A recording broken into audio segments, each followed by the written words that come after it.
ही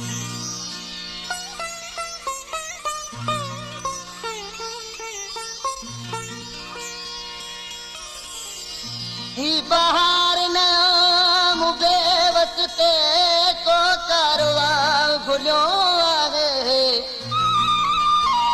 मुँह मजनू गुरु हुक्म मञा सिलोवा जो यार मिलियो आहे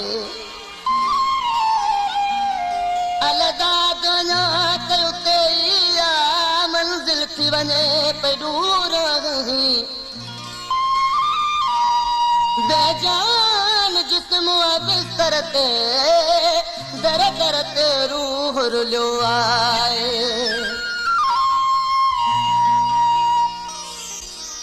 मूसा यारी में छो थो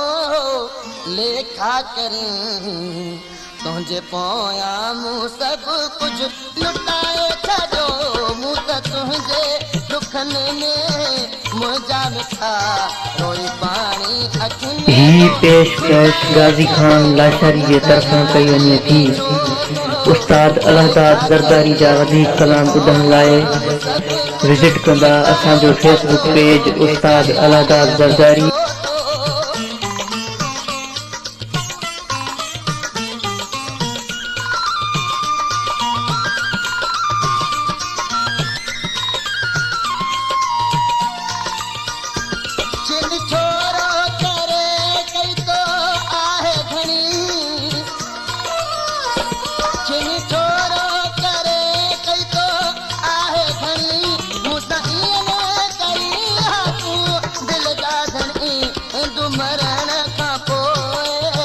जलाइन था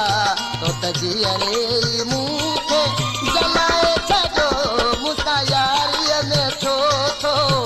लेखा करें तुझे पोया मूं सब कुछ लुटाए छो मूसा यारीअ में छो थो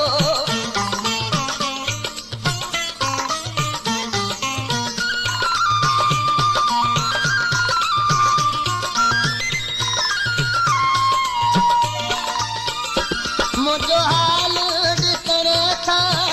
कोई अचन मुझो हाल ॾिसण था कोई अचन मिठियूं ॻाल्हियूं करे मूंखां पुछनि मूं त कंहिंसां सची कोन कई तो तराग सभिनि खे ॿुधाए छॾियो मूंसां यारीअ में छो थो लेखा करें तुझे पोया मूं सब कुछ लुटाए छो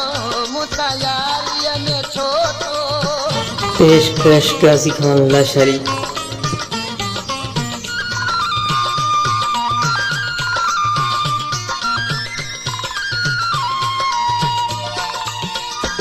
मूंखे माण्हुनि कयो छो थो तड़पी मरी मूंखे माण्हुनि कयो छो थो तड़पी मरी घर में दिल में वेठो तुंहिंजो तिखी मां त ख़ासि ॾिसण लाइ आयुसि हली तो त मूंखे ॾिसी मूं मटाए छॾियो मूंसां यारीअ में छो थो लेखा करें तुझे पोया मूं सब कुछ लुटाए छॾियो मूंसां यारीअ में छो थो पेशकश गाजी खान लाशारी।